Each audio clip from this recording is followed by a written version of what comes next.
Hello, I'm Tom Bailey, and in today's Speaker Stories episode, I'll be getting to know Roger Edwards, who's the host of the popular and award-winning marketing and finance podcast, as well as being an experienced marketing professional, helping businesses with their marketing strategy, content, and social media. So, Roger, hello, and a very warm welcome to today's episode. Hi, Tom. Thanks very much for having me on the show. Really looking forward to having a chat with you today. Fantastic, thanks so much. And just for some of our global listeners, whereabouts in the world are you right now? I actually live in Edinburgh, which is in Scotland, and it's actually a beautiful day today, which is very unusual for this time of year. Yeah, absolutely. Yeah, we're starting to see that weather coming towards the Easter and spring. So yeah, can't wait for that to start warming up a little bit. Now, thank you so much. And I just wanted to share a little bit more about you before we do get started. So Roger clocked up many years in the big corporate world as a marketing director of several UK financial services brands before starting out his own consultancy. He now uses his expertise to guide his clients in designing engaging marketing campaigns. Now, I know that you're also an experienced speaker, Roger. So as we're going to be diving into your journey with speaking, I'd love to ask my first question, which is, has it always been like this? Were you always a naturally great speaker, or were things a little shaky in the beginning? It's interesting. I started doing presentations when I used to work in what I call big corporate, and we're going back over 20 years here. And I guess at the time, if I remember rightly, one of my bosses effectively chucked me right in the deep end. We were going out to do a product launch, Yeah. and I was a marketing assistant, and he asked me to help him put together the slides for the presentation. And of course, in the days leading up to it, we worked together putting the presentation together, and literally about 24 hours before the first of the events, he said, "Oh, and by the way, you're actually going to be delivering part of this presentation." So it was almost like, throwing me right in at the deep end and making it stick like that. And so I effectively went in it without any experience of public speaking at all. But the actual speaking part of it seemed to come quite naturally. But I think that because I started in corporate, and because I'd sat down with him and we'd basically put together a deck of slides, I reckon the shaky start probably was the fact that what I was really doing was standing up on a stage in front of what were financial advisors and sort of using the slides almost like a script. And obviously I was trying to be interactive and engage with them. But, there was always that looking behind me and checking the words and worrying about what the next slide was. And I guess over the years, I became much better at hiding that. But for a long time, it was mainly down to, let's start with the PowerPoint presentation and then take it out and do the presentation. And over time, as I exited from big corporate and started doing a lot more event speeches, what I would say more of a proper keynote speaker, public speaker, professional speaker, I guess, as opposed to being a corporate presenter, I started weaning myself off PowerPoint and focusing much more on the structure of the presentations and the stories that would go with it. Right. Yeah, we've all seen those 300 slide PowerPoints where the person's just reading word for word what's on the screen, and they might as well read it themselves because they're a lot quicker. So yeah, I understand how you've moved away from that towards storytelling. So that's great. Now, next question is, when you hear the title of this podcast, Succeed Through Speaking, what does that make you think of? Do you think that speaking is a big part of success in business? I think today, speaking is almost integral to pretty much everything, isn't it? I suppose that has really been highlighted to us over the last 2 years with the pandemic. Yeah. We've been locked in our houses. We've been having to interact on Zoom and Teams and this, that, and the other. And of course, for a long time during the pandemic period, any events which would have taken place in a hotel or a theatre or a presentation complex have had to go online. And I think people of all levels have had to become used to this new reality. And in reality, that's what we're doing. We're speaking, whether it's in public to 5 or 6 people on the other end of a Zoom call, or whether we're stood on a stage in front of 10,000 people, it's public speaking. And I think it's become more and more important today to have this skill. But as we started off by saying, it's not just enough to stick together 300 slides. No. What really sets you apart from other people is the way you structure the actual presentation, the way you weave stories into it, the way you weave calls to action into it, and maybe even how you weave different sorts of emotions into the presentation that you're giving. Absolutely, yeah. Loads and loads of skills that we've got at, and a resource we've got available as a speaker to bring that in, to bring that presentation to life. So the next question, and I'll come back to the point you made around Zoom and the pandemic and how we've had to move into this virtual speaking world. But let's think about your career then, that shift from corporate to consultant. How important do you think speaking's been for your career success to date? I think that it's been absolutely pivotal. When I left big corporate with the intention of becoming a consultant, speaking was always going to be a big part of how I was aiming to get clients. And ultimately, I wanted to write a book as well, and that's come along. But originally, the two things that were going to put me in front of people were public speaking at events, and also the podcast that I run, the Marketing and Finance podcast, which I started after I left big corporate and which I still do today.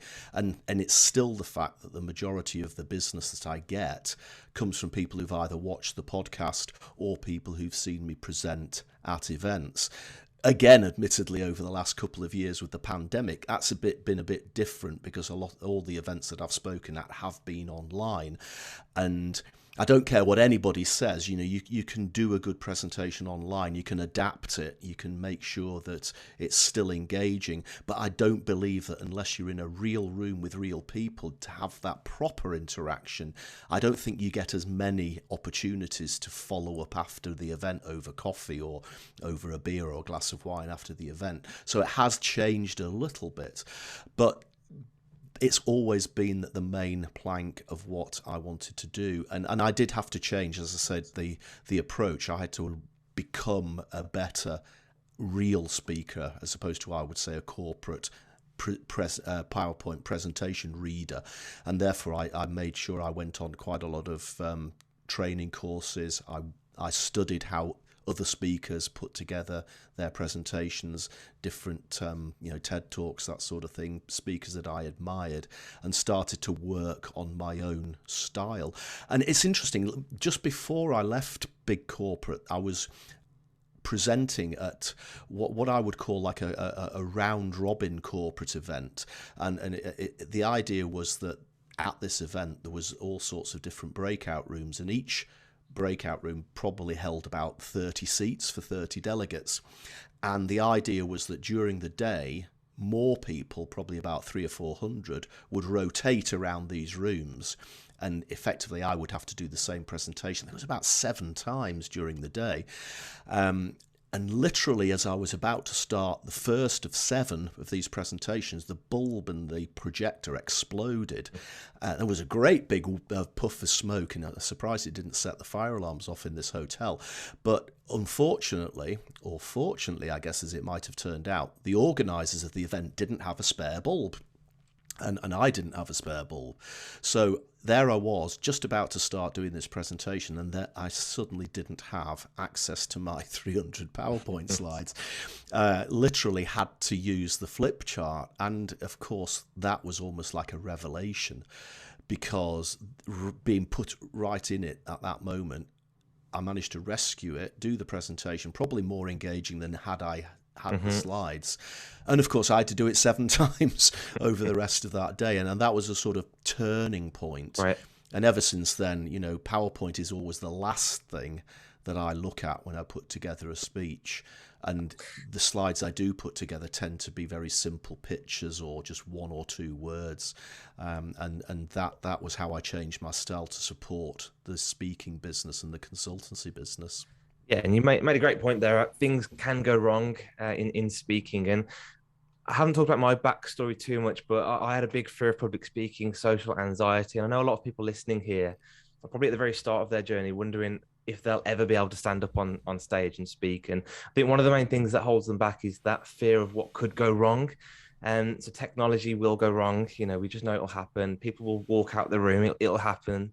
You might forget what you were about to say. These things will happen, but ultimately, the more you speak, the better you get at dealing with these challenges. So, yeah, one of the big lessons is to just start speaking, and you'll get a lot more resilient, I guess, as a speaker. So, just on that note, when we think back to people who are just starting out on their journey, maybe they've got a little bit of anxiety around speaking. What's one piece of advice that you probably would have given to yourself, a young Roger, in your early days of presenting? What's that one piece of advice you might have given to yourself? I think it would have to be related to PowerPoint again. I would say to myself, if somebody asks you to put together a speech, the first thing you shouldn't do is move that mouse pointer over to the PowerPoint icon and double click it to start PowerPoint. Leave PowerPoint alone. Start with a blank piece of paper with a pen or even just a Word document and start putting together the structure.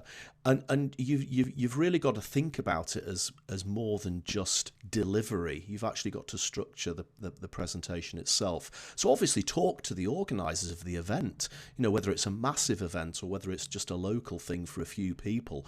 What is it that they want you to get their delegates, their attendees, to change their behaviour as a result of what you say? It might be that they want them to buy something. It may be that they want to have a different opinion about a local attraction or whatever it is. But find out what the aim is that they have for the speech that you are going to deliver. And obviously find out more about the actual audience that you're going to be talking to. And the more you know about the aims of the presentation, the more you know about the audience, that actually does take some of the fear away. Because a lot of the fear that we get about public speaking is that fear of the unknown, isn't it? It's whether, the bulb's going to explode or the slides are going to fail or you're going to forget your presentation. You can mitigate all of those things happening. So once you know the aim of the presentation, I tend to then come up with sort of like the big idea. And if this is a personal thing to me, but I tend to try and look for almost like a strapline or a jingle around that big idea that I can constantly weave into presentations. So one of the presentations I do a lot is about complicated marketing and how we should make it simple. And the phrase that I came up with that I use is engage, don't enrage. And the idea is complicated stuff enrages people, whereas simple stuff engages people. And it's a nice little three-word phrase that you can weave into the presentation quite a lot. So you've got your big idea, you've got your jingle that you can repeat, and then it's really just thinking about how can I demonstrate the points that I want to make, preferably with stories. Then those stories could be from your own experience, they could be stories you've seen on TV, they could be experiences that other people have had and they've given you permission to use them, and try to weave those stories in to make the points to the audience that you want to make. Yeah, I love that thought of having that one main idea, because ultimately if an audience sits and listens to a 60-minute presentation, a week later, chances are they'll only remember one part of that presentation, and that might as well be that core message that you've weaved in throughout. So yeah, great advice. And we also have listeners who are at the other end of their speaking career. Maybe they're speaking on stages, but they're not yet getting paid to do that. So have you got any advice for people who would like to become a keynote speaker or a paid speaker at some of these big conferences that happen? I think the thing is just to stick at it. We all know, unfortunately, that there's a lot of events out there who just won't pay their speakers. It's a massive bone of contention. I get really frustrated when people phone up and say, can you do this presentation at our event, but we don't have a budget for speaking. But just think of all the exposure you'll get. And, my immediate sort of reaction is to bite my lip. Or I want to say, well, I'm afraid that exposure doesn't pay the bills, exposure doesn't pay the mortgage. But the sad fact is there are events out there who don't pay. And it is annoying because they'll be paying the venue, they'll be paying the people who make the coffee, they'll be paying the audio-visual technicians, but for some reason they don't seem to think that they should pay the people that people are ultimately going to come and listen to. I think the thing is that you stick at it, turn up, do some speeches, maybe for, I mean, I had to do this for quite a long time. Do it for free, and then eventually you will start to be connected with those people who are willing to start giving you some money for speaking. You know, yes, you can approach people, you can tell people what your fees are, but if you've got that back catalogue of events that you've already spoken at, and even better, you've got video of yourself performing that you've taken at those events, then it all starts to add up. Gives you more of an opportunity to start being paid to speak. Yeah. But you know, even now there are events that I will decide that it's actually it's a benefit to me to actually go and do it for free. I do have one red line, and that is I never pay to speak. You know, there are quite a few conferences out there. Hello, Mr. Edwards, do you fancy coming and speaking at our conference? It'll only cost you 10 grand. Yeah. What? Oh, well, that means you get in front of 500 people. I'm sorry, but, you know, and the second red line is that if you're going to turn up and do it for free, I think the least they could do is pay for your travel. But that's my personal opinion. Yeah, great. Thanks for that advice. And I think just one topic I wanted to just swing back to, or loop back to, should I say, is this concept of the virtual conferences and potentially even hybrid conferences. We've just had a 2-year pandemic. We've all been locked down at home, and we've been on Zoom and Teams and all those different platforms. Is that here to stay, or do you think the world's just going to go straight back into face-to-face speaking events? That's a really interesting question, and I think that we will see a lot more hybrid stuff going on. I don't believe that online or hybrid will replace real life, because as I said before, there is nothing better than doing a real in-person conference. You know, the thrill of actually standing on a stage can't be beaten, and you never ever get that in by doing it virtually, because you can't see the audience, and even lots of little squares on Zoom doesn't feel like an audience. However, I think that what the pandemic has shown is that you can get a bigger audience if you do a hybrid event, or at least if you give people access to the online, to the real life in-person thing online. Yeah. It is a very difficult balance, though, because I really don't think it's enough to sort of go back to a big event theatre, stick a load of cameras on the bottom of the stage, and then just stream the speaker, because somebody sitting and watching at home is probably not going to get the same experience as somebody sat in the theatre. So you've got to give them something to compensate for the fact that they're not actually in the room, and they can't go and have a coffee with everybody else, or have lunch with everybody else, or whatever it might be, and that's quite difficult. You know, you're almost thinking about creating 2 events with about 50% of it overlapping, and that can be very expensive. But the fact is that I actually work, one of my clients is a big financial services conference, and what we found is that, you know, the finite number of people that we can get into the venue that we always use is about 350 people. When we did do the virtual version of that conference during the pandemic, there was about 1,000 people watched it. Yeah. So you're now thinking, well, actually, how can we help those, I can't do the maths, 650 other people that can't fit into the actual room? What can we do to actually engage them? And in the end, we did a sort of highlights video, which wasn't virtual, obviously, but it worked for that particular audience. But yeah, I think the combination of live and virtual will carry on. But personally, I really am very excited about being back in a real life event stage, and I've done a few already, and that's the best as far as I'm concerned. Excellent. Thank you so much. And the last question from me is, if anyone's listening and they're interested in either booking you as a speaker, as long as they've got budget, or finding out about your marketing campaigns, where can people connect with you online? Right, my website is rogeredwards.co.uk. I've got a dedicated speaker page on there, as well as the information about the podcast. But if you want to get in touch with me quickly, Twitter is probably my favourite social media platform, and that's Roger_Edwards. Great. Awesome. Thank you so much, Roger, again, for your time today. I really appreciate you coming along and sharing your background, and also some great value with that audience. Thanks, Tom. Great to see you. Thanks.